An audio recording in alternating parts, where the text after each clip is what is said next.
da besta do Apocalipse. O Apocalipse, ele é o livro da vitória de Deus e da igreja sobre o mal. Amém? Nós precisamos ter essa perspectiva quando nós vamos para o livro do Apocalipse, porque às vezes as pessoas têm algumas barreiras em relação ao entendimento do Apocalipse, começam a ler o Apocalipse e vai até bem. Quando chega na parte da besta, quando chega na parte dos chifres, quando chega na parte do lago de fogo, a pessoa fecha a Bíblia do céu. Vou parar por aqui. E na verdade a proposta do Apocalipse, ele foi escrito dessa maneira, como nós já falamos na semana passada, porque João estava preso na ilha de Patmos e os prisioneiros não tinham direito à privacidade. E ele recebeu de Jesus a mensagem da vitória final de Deus sobre o final dos tempos. E João temia que a mensagem que ele escreveu não chegasse ao seu destinatário, que eram as igrejas. Então João escreveu o Apocalipse nessa maneira codificada, cheia de símbolos, cheia de sinais, e para nós são tão estranhos, mas que para as pessoas lá do tempo de João eram na verdade muito comum. Essa linguagem de anjos, essa linguagem de selos, de bestas, de candeeiros, essa linguagem que para nós parece estranha, na época de João era uma linguagem muito utilizada. Então, os judeus, as igrejas judias que receberam essa mensagem, meus irmãos, entendiam perfeitamente do que a mensagem se tratava.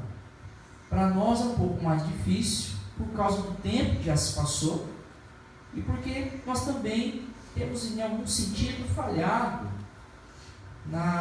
no nosso interesse em entender o Apocalipse. O Apocalipse, repito, ele é a mensagem de Deus, a mensagem da vitória de Deus sobre o mal. Por isso que a igreja precisa se inteirar do que o Apocalipse tem a nos dizer. Bom, nós vamos tentar finalizar o capítulo 1, e no verso 9, o apóstolo João, que é o João que andou junto com Jesus, diz: eu, João, irmão vosso, companheiro de tribulação, o reino da perseverança em Jesus, achei na ilha chamada Patmos, por causa da palavra de Deus e do testemunho de Jesus. Eu vou repetir isso aqui. Nós temos que prestar atenção nas palavras que estão postas na Bíblia. Muitas vezes a gente não entende o texto porque a gente lê o texto correndo ou porque a gente lê o texto com ansiedade. O apóstolo João está na ilha de Patmos e ele está dizendo por que ele está nessa ilha de Patmos. Ele está lá na ilha de Patmos por causa da pregação do Evangelho, por causa da palavra e do testemunho de Jesus. A ilha de Patmos era uma espécie de prisão perpétua que existia na época do Império Romano. Quando os soldados romanos, os generais romanos, queriam dar um castigo bem severo a algum prisioneiro, ou quando um prisioneiro era considerado um prisioneiro muito perigoso, eles despachavam essa pessoa lá para a ilha de Patmos. Por quê, pastor? Lá era uma colônia de férias? Não. Lá tinha saidinha? Também não. Ilha de Patmos era uma ilha cercada de mares nervosos, de mares bravos, não dava para fugir a nada. Dentro da ilha havia animais selvagens e animais peçonhentos, cobras venenosas, escorpiões venenosos, aranhas venenosas, tudo que não presta tinha nessa ilha de Patmos. Então, quando eles queriam que a pessoa morresse à míngua, mandava essa pessoa para lá. E por que João foi enviado para esse lugar tão difícil? João explica: por causa da palavra de Deus e do testemunho de Jesus. Que testemunho de Jesus? João se recusou a se ajoelhar diante do imperador. Eu disse a vocês na semana passada que os imperadores romanos, eles tinham a prática do culto ao imperador. Todas as pessoas, uma vez por semana, tinham que ir lá em praça pública, onde estava a imagem do imperador, tinham que queimar incenso, se ajoelhar e reconhecer a imagem do imperador como Deus. Para um judeu cristão fazer isso, impossível. Porque rei, só o Senhor dos Senhores, o Senhor Jesus Cristo. Deus, só o Senhor Jesus Cristo, ressuscitado e glorificado. Por isso João então foi castigado com essa punição para a ilha de Patmos. Quando João estava lá na ilha de Patmos, desanimado, achando que era o fim da sua vida, achando que era o final de todas as coisas, achando que Jesus não ia voltar mais, porque Jesus tinha prometido voltar e não voltava, o verso 10 nos dá uma explicação. Achei em espírito, no dia do Senhor, e ouvi por detrás de mim grande voz como de trombeta, dizendo: o que vês, escreve em livro e manda às 7 igrejas: Éfeso, Esmirna, Pérgamo, Tiatira, Sardes, Filadélfia, Laodiceia. Voltei-me para ver quem falava comigo, e voltando vi 7 candeeiros de ouro, e no meio dos candeeiros um semelhante a filho de homem, com vestes talares e cingido, à altura do peito, como uma cinta de ouro. Vamos meditar um pouquinho nisso aqui. Quando João acreditava que era o fim, quando ele estava perdendo a sua esperança, de repente, Jesus Cristo, glorificado, vem até o encontro do apóstolo João. Naquela situação difícil, naquele lugar terrível, naquele ambiente onde fé era o que mais faltava, Deus revela para João, amada igreja, a profecia mais importante de todas. Deus revelou para João como seria o final de todas as coisas, como Deus venceria o mal. É por isso que ele diz que se acha em espírito. Este dia do Senhor aqui, o verso 9 diz, verso 10 diz, com certeza é o sábado do Senhor. Por que nós não temos informação para sustentar que é o domingo? E algumas igrejas usam esse versículo para justificar a guarda do domingo. Na verdade, os apóstolos, todos eles, a primeira geração de apóstolos, nunca deixou de guardar o sábado. Nem quando estava em liberdade e muito menos no cativeiro. Se João estava preso porque não se ajoelhou diante do imperador, isto é, porque ele não quebrou o primeiro mandamento, dificilmente João quebraria o quarto. Dificilmente. Por isso que o apóstolo João faz menção em dizer no dia do Senhor. Por quê? Porque João está dando também uma ênfase no sentido de que a visão que ele está recebendo, irmãos, é uma coisa sagrada. Não é um devaneio, não é uma variação da mente dele, não é um sinal de loucura, não é algo profano, mas é algo do céu, é algo do Espírito, é algo da parte de Deus que ele está contemplando. Como eu disse a vocês, o Apocalipse ele é cheio de linguagens simbólicas. E nós precisamos interpretar essas linguagens simbólicas para que nós consigamos alcançar o significado exato da mensagem. Ele diz que houve uma voz como de trombeta. Para nós, trombetas são coisas raras. Para nós vermos trombeta, nós temos que provavelmente procurar aquelas festividades aí que a cidade comemora uma vez por ano, mais ou menos assim, dia da bandeira, dia do hino nacional, dia do descobrimento. Aí os soldados vêm, os que sabem tocar, né, vão para a praça pública e tocam aquele som forte da trombeta, né? Trombeta aqui quer dizer algo muito forte, algo que algo que todos são capazes de ouvir, discernir e entender o que é. Ele está dizendo que Jesus não cochichou no ouvido dele. Ele está querendo dizer para nós que, na verdade, Jesus chegou até ele e falou de um modo tão poderoso, de um modo tão claro, assim como uma trombeta soa quando é bem tocada. E o verso 11 diz que Jesus deu uma ordem para ele.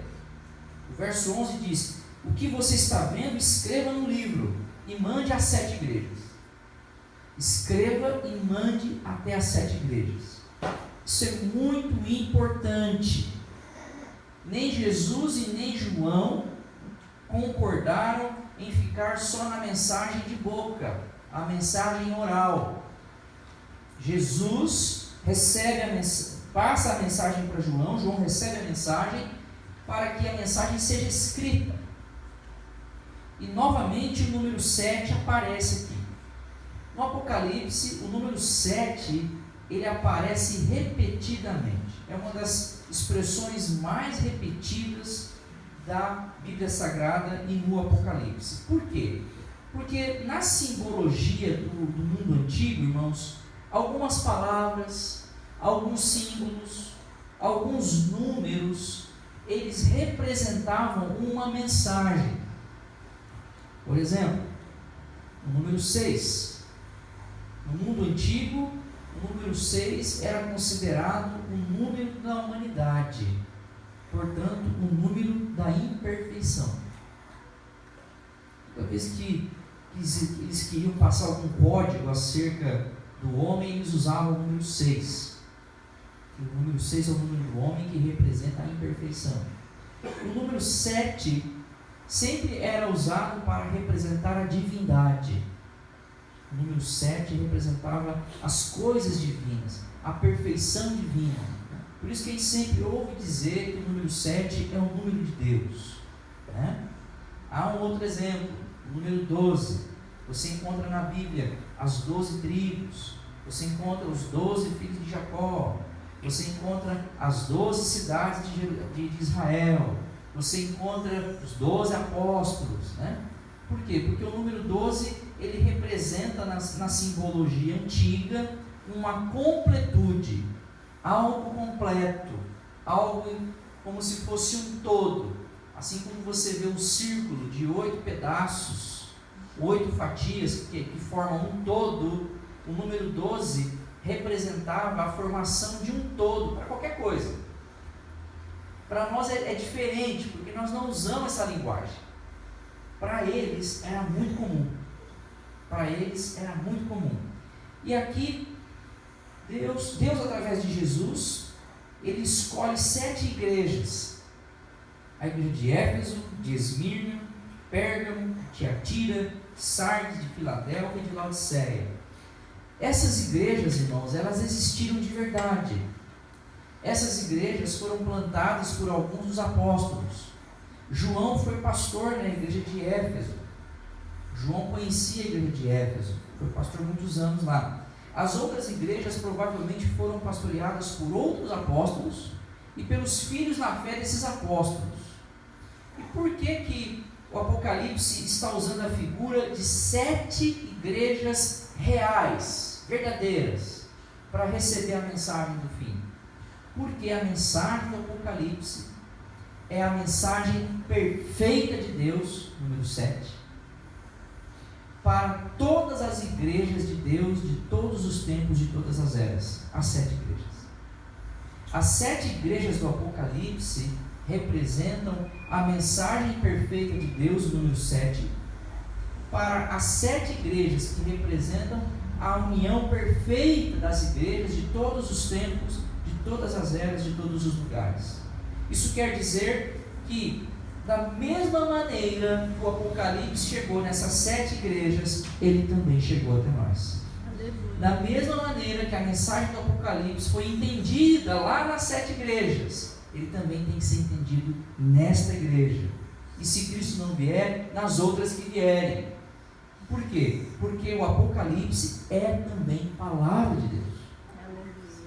Nós precisamos sempre ter isso em mente. Toda vez que apareceu 7 aqui no Apocalipse, o que está aparecendo para nós, na verdade, é a perfeição das coisas de Deus. Igreja é coisa de Deus. Mensagem para a igreja é coisa de Deus. Por isso que o número 7 está junto ali. Aí o verso 12, João diz: voltei-me para ver quem falava comigo, e voltado vi 7 candeeiros de ouro, e no meio dos candeeiros um semelhante ao Filho do Homem, com vestes talares e cingido à altura do peito com uma cinta de ouro. A sua cabeça e cabelos eram brancos como alva lã, como neve, os olhos como chama de fogo, os pés semelhantes ao bronze polido, como que refinado numa fornalha, a voz como de muitas águas. Irmãos, João aqui nesse momento, ele está descrevendo a visão de Jesus Cristo sentado no trono, governando o universo. Jesus não apareceu para João, irmãos, sangrando. João não está mais vendo o Jesus sofrido, o Jesus filho de carpinteiro. João não está mais diante daquele Jesus que tinha uma única peça de roupa. João não está mais vendo Jesus com as cicatrizes do calor do deserto. Não. Ele diz: eu voltei-me para ver quem falava comigo. Quem é que falava com ele? Quem falava com ele era o Filho do Homem. Quem é o Filho do Homem descrito na Bíblia Sagrada? É o Senhor Jesus Cristo, que é também o Senhor da igreja, o Senhor das igrejas, o cabeça da igreja. Novamente o número 7 aparece. Novamente o número 7 aparece. Vi 7 candeeiros de ouro. Pastor, o que vem a ser esses 7 candeeiros de ouro? Já disse a vocês, precisamos prestar atenção nas palavras que estão na Bíblia. O verso 20 explica para nós. O verso 20 diz: quanto ao mistério das 7 estrelas que viste na minha mão direita, e aos 7 candeeiros de ouro, as 7 estrelas são os anjos das 7 igrejas, e os 7 candeeiros são as 7 igrejas. Por isso que nós dizemos que a Bíblia explica a própria Bíblia. Repito, por que o Apocalipse tem esse jogo de palavras? Porque o Apocalipse foi escrito de uma maneira para que os inimigos da igreja, lendo, não entendessem o texto e tocassem a carta para frente. Se os soldados romanos, naquele momento, entendessem que a mensagem do Apocalipse tratava-se da derrota do imperador e da vitória de Jesus, João e toda a igreja seriam mortos, destruídos. E aqui eu quero abrir um parênteses, meus irmãos. Mais uma vez, Deus está dando sinal e provas da sua misericórdia. Aleluia, Jesus. Olha onde Deus chega, irmãos. Olha o ponto que o nosso Deus chega para fazer a sua mensagem chegar até nós. Deus não precisava, irmãos, usar essas charadas humanas. Deus não precisava usar essa linguagem pobre humana, de candeeiro, de besta, de anjo, de trombeta, mas Ele ama tanto a sua igreja, Ele tem tantos propósitos claros de vitória para a sua igreja, que Ele aceita descer ao nosso grau, irmãos. Ele aceita que a sua palavra, que é santa, divina, desça ao nosso nível, para ver se a gente entende os planos dele na nossa vida. Por isso que nós não podemos desprezar jamais a palavra de Deus. Precisamos lutar com todas as forças, lutar com o nosso ânimo, lutar com a nossa inteligência, lutar com a nossa disposição para entendermos a vontade de Deus para nós. Olha onde Deus vai por causa de nós, irmãos. Deus desceu lá naquela ilha de Patmos, aquele lugar horrível, e entregou sua mensagem. Aleluia, Jesus. Fecha parênteses. Quem são esses 7 candeeiros? Esses 7 candeeiros são as igrejas. Esses 7 candeeiros são as igrejas. Pastor, o que é um candeeiro? Estou escutando o senhor falar candeeiro aí. O que vem a ser um candeeiro? O candeeiro é como se fosse uma tocha, mas ele tinha um varão como se fosse um cabo de vassoura para a pessoa poder segurar e levantar esse candeeiro bem alto. E era utilizado para iluminar os lugares escuros, para não queimar a mão. Eles faziam um cabo bem comprido, acendia fogo no topo e saía iluminando como se fosse uma tocha, né? E Deus usou o símbolo do candeeiro para fazer uma representação da sua igreja. Mais uma vez, a inteligência do Espírito Santo. Se você se lembrar, puxar um pouquinho na sua memória, na primeira grande pregação de Jesus, no capítulo 5 de Mateus, Jesus disse o que sobre a igreja? Vós sois a luz do mundo. No meio da perseguição, no meio da opressão, no meio do castigo do Império Romano, no meio do desespero das pessoas que criam em Deus, Jesus aparece para eles e diz: olha, vocês continuam sendo a luz do mundo, porque vocês continuam sendo a minha igreja. Glória a Deus. E o verso 13 diz que no meio dos candeeiros, entre esse grupo de 7 candeeiros, um semelhante a filho do homem caminhava no meio dos candeeiros. Quem é esse filho do homem? É Jesus. João está contemplando o quê? O Senhor Jesus andando por entre as suas igrejas. É o Senhor da igreja, vitorioso, caminhando entre a igreja. Veja, irmãos, João, como qualquer um de nós, se qualquer um de nós tivesse se deparado com a mesma imagem que João teve, nos faltariam palavras para descrever o que ele viu. Então o que o Espírito Santo fez? O Espírito Santo iluminou a mente de João, para João descrever, explicar o que ele estava vendo, baseado em coisas que as pessoas sabiam, baseado em coisas que as pessoas conheciam. Por isso, Jesus está tão belo, Jesus está tão forte, tão vitorioso, tão triunfante, meus irmãos. Jesus está num estado de pureza tão elevado, Jesus está num grau de glória, de majestade, de poderio, de imperiosidade tal, que ele diz, olha, a sua cabeça, os seus cabelos eram brancos como a mais pura lã, como a neve. Eu não tive essa experiência ainda, mas alguns amigos meus tiveram o privilégio de conhecer a neve nas montanhas mesmo, nos Alpes, né? Ali em Bariloche, em Alpes suíços, e eles dizem que quando você chega perto desses lugares onde só tem neve, a neve é tão branca, que se você olhar sem um óculos de sol escuro, preparado, você corre o risco de queimar a retina, de tão branca que é a neve. João está dizendo que a pureza do nosso Jesus é mais branca do que a mais alta neve. Aleluia, Jesus. Esse é o Jesus que apareceu para João no meio da tribulação, meus amados irmãos. Esse Jesus puríssimo, os olhos como chamas de fogo. O que vem a ser essa chama de fogo? Fogo era sinal de grandeza, era sinal também de purificação. Os pés semelhantes a de bronze. Na época deles, o bronze era um metal precioso, era um metal utilizado para representar força, para representar vigor. Os escudos dos soldados eram feitos de bronze, eles não conheciam aço ainda. O aço foi aparecer muito tempo depois. Essa matéria, né, tão boa, duradoura e leve que é o aço, só veio depois. Eles só conheciam ferro e bronze. O bronze era mais leve que o ferro. Aquele Jesus fraco, João está fazendo uma comparação, irmãos. Aquele Jesus fraco que não aguentou carregar a cruz, que precisou o sirineu e ajudar, não está mais ali. Quem está agora ali diante dele é um Jesus que tem os seus pés firmes, como o mais puro bronze. Grandioso és tu, Jesus. João estava derrotado, irmãos, quando ele viu essa visão. Ele estava entregando os pontos, mas aí Jesus aparece para ele com a sua verdadeira beleza.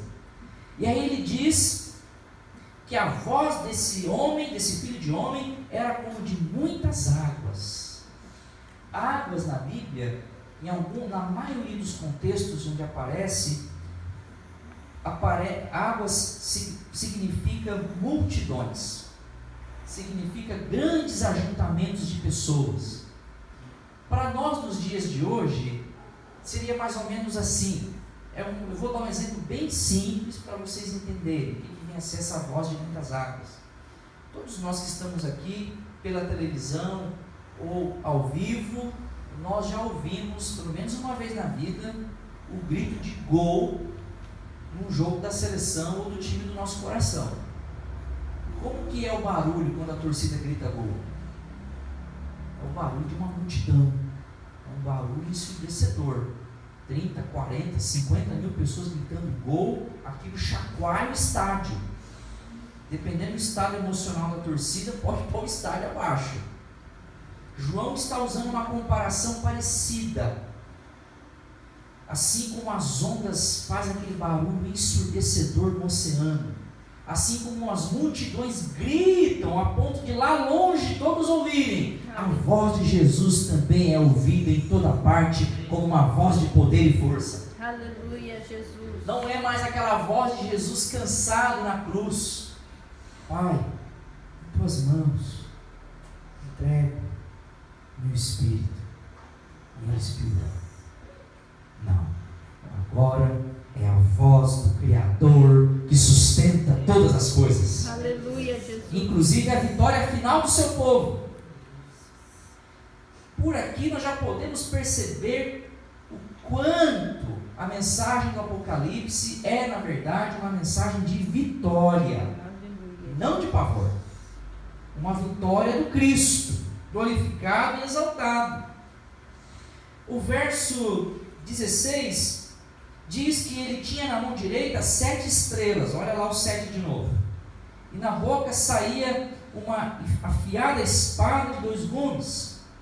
O seu rosto brilhava como o sol na sua força. Vamos entender isso aqui. Essa simbologia da mão direita, para eles, é muito importante. No mundo antigo, a mão direita era sinal de poder e de vitória. A mão esquerda, muitas vezes, era entendida como um sinal de fraqueza. Por isso, não só nos livros da Bíblia, mas nos livros de história antiga, você sempre vai encontrar imagens dos reis segurando os seus cajados, os seus cetros com a mão direita. Porque a mão direita era uma representação do poder do rei, da vitória do rei, do comando que o rei tinha. Um rei forte, hábil e poderoso governava com a sua destra fiel. O salmista muitas vezes traz a imagem do Deus do povo de Israel como um Deus de destra fiel. E agora, João está emprestando essa linguagem para explicar para os seus irmãos que Jesus é esse rei que tem nas suas mãos um poder que ninguém tem. Aleluia, Jesus.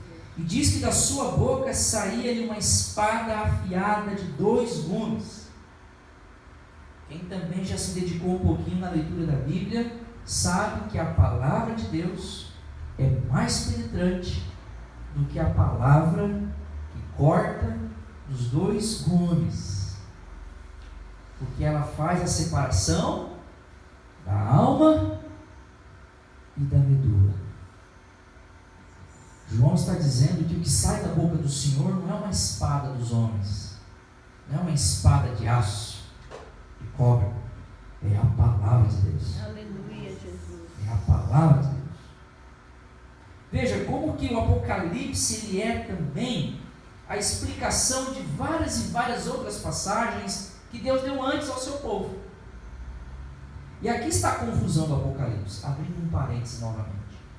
Muita gente quer entender o Apocalipse sem entender a Bíblia toda. É preciso entender o Apocalipse dentro de uma sistemática. É preciso conhecer as mensagens de Jesus. É preciso conhecer os episódios do Evangelho. É preciso conhecer algumas histórias do Antigo Testamento, se não todas, para que não haja confusão. Por quê, irmãos? Repito, o Apocalipse foi escrito com um propósito codificado. Quando nós não vamos até o sentido desses códigos, com muita humildade, com muita fé no coração, nós corremos o risco de interpretar uma coisa que o livro não está dizendo. Fecha parênteses. E a Bíblia continua. Aí ele diz ainda que o rosto de Cristo brilhava como o sol na sua força. O seu rosto brilhava como o sol na sua força. João está tentando explicar o que ele viu. Todos nós aqui já tivemos sonhos extraordinários. Sonhos. E a gente queria tanto contar para as pessoas o que a gente sonhou, só que a gente não consegue explicar o que a gente sonhou. Quem já aconteceu isso com você? Ou só comigo? Né? Eu uma vez sonhei que estava comendo uma fruta muito gostosa. E eu não conseguia explicar que fruta que era essa. E era tão gostosa no sonho que eu não conseguia explicar o sabor depois. Se falta palavras para explicar, irmãos, um sonho comum, imagine ver o Senhor, Criador de todas as coisas, glorificado. Imagine lá você algemado, você sem banho, com fome, com sede, desesperado. Aí de repente aparece o Rei da Glória na sua frente. Aleluia, Te explicando essas coisas. Vai te faltar palavra. o verso seguinte vai dizer que ele caiu como que morto aos pés dele, desmaiou de tanta beleza que ele viu. Os irmãos vão se lembrar que uma vez Jesus chamou 3 dos seus melhores amigos para ir ao monte orar com ele: Pedro, Tiago e João. E lá nesse lugar, Jesus foi transfigurado. Jesus subiu com a roupinha de carpinteiro para a oração. No meio da oração, como se o céu tivesse baixado onde eles estavam, Jesus se transfigurou. O carpinteiro virou Deus, 100% Deus. A roupa do carpinteiro virou roupa de Deus. A voz do carpinteiro virou voz de Deus. E de repente eles viram Moisés e Elias. Algo sobrenatural. E o Pedro disse: é muito bom estar aqui, Senhor. Vou fazer uma cabana para vocês 3 aqui. O Pedro não estava entendendo o que estava acontecendo. João provavelmente está também fazendo aqui uma relação com aquilo que ele já viu, com aquilo que ele está vendo. Se já era bom ver Jesus transfigurado, imagine ver Jesus glorificado. Por isso que o Apocalipse é uma mensagem de esperança. O Apocalipse não é uma mensagem de medo. O Apocalipse é uma mensagem de esperança. O Apocalipse começa descrevendo o nosso Cristo glorioso, vitorioso, amados irmãos. O verso 17 diz que João caiu como morto aos pés dele, porém ele pôs sobre mim a mão direita, dizendo: não temas, eu sou o primeiro e o último, aquele que vive. Estive morto, mas eis que estou vivo pelos séculos dos séculos, e tenho as chaves da morte e do inferno. Jesus de novo está se apresentando a João. Por quê, irmãos? João está impactado. João está perplexo. João não imaginava que ele, àquela altura da vida, perto dos 100 anos de idade, perto da morte, João não imaginava que ia receber tão grande mensagem da parte de Deus. E de novo, a graça de Deus se manifesta, irmãos. O João caiu como morto ali, desmaiado talvez. Não sabemos se ele chegou a morrer ou se ele só desmaiou.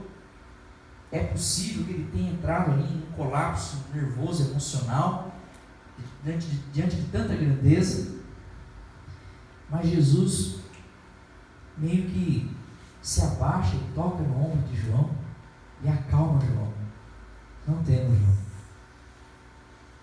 Não temas, João. Sou eu. Sou eu, o teu Cristo. Não temas, João. Não é nenhum soldado romano te fazendo maldade. Não é um imperador procurando fazer maldade. Sou eu, João, teu Salvador. Sou eu, João, aquele que você viu morto, aquele que você viu sepultado, aquele que você viu subir ao céu. Sou eu, João. Sou eu que está falando contigo. Por isso, João, escreve essas coisas que você está vendo, porque elas vão de acontecer. Escreve, João. Escreve porque elas vão de acontecer. Assim como o mestre ia ditando as lições ao seu discípulo, e esse discípulo ia copiando, João, inspirado pelo Espírito Santo, começa a escrever o Apocalipse. Por último, o verso 20 diz: quanto ao mistério das 7 estrelas que viste na minha mão direita, e aos 7 candeeiros de ouro, as 7 estrelas são os 7 anjos das 7 igrejas, e os 7 candeeiros são as 7 igrejas. Nós já sabemos que os 7 candeeiros são as igrejas, sabemos que as estrelas também se referem às igrejas, mas quem são esses anjos? O verso 20 fala de 7 anjos. Quem são esses 7 anjos? Os 7 anjos são os pastores de cada uma dessas igrejas. Na semana que vem nós vamos entrar no capítulo 2 e nós vamos estudar cada uma das igrejas. Nós vamos perceber que em cada uma das igrejas havia um anjo. A mensagem do Apocalipse é uma mensagem codificada. Anjo aqui é no sentido de mensageiro. O que são os pastores? Mensageiros de Deus. Por que os pastores e não os diáconos? Por que os pastores e não as crianças? Por que os pastores e não nenhum outro tipo de pessoa? Porque no Novo Testamento, quem recebeu da parte de Deus a incumbência de transmitir e de ensinar a palavra de Deus ao povo de Deus foram os pastores, foram os presbíteros. Por quê? Porque é sobre eles que foi colocada a autoridade do ensino e da palavra de Deus. Por isso que o texto diz aos 7 anjos das 7 igrejas. Algumas pessoas interpretam essa passagem como se houvesse algo de muito sobrenatural, como se em cada igreja houvesse um anjo com asas grandes, cheio de glória e poder. Há anjos ao nosso redor, isso é verdade. Mas o texto não está falando desse tipo de anjo. O texto está falando dos mensageiros da palavra de Deus. Então, o capítulo 1 do Apocalipse, ele é a apresentação da revelação de Jesus Cristo para João. Ele fala do encaminhamento dessa mensagem do Apocalipse para estas 7 igrejas que representam as igrejas de todos os tempos. Ele descreve Jesus Cristo vitorioso, triunfante, reinando sobre tudo e sobre todos. E finaliza dizendo que a mensagem do Apocalipse é endereçada aos 7 anjos, aos mensageiros de Deus nas igrejas de todos os tempos e de todos os lugares. Este, de um modo geral, é o primeiro capítulo do Apocalipse, amados irmãos. Na próxima semana nós entraremos no capítulo 2, e aí nós vamos entrar na mensagem prática mesmo do Apocalipse. Mas nesse momento, rapidamente nós vamos cantar uma canção.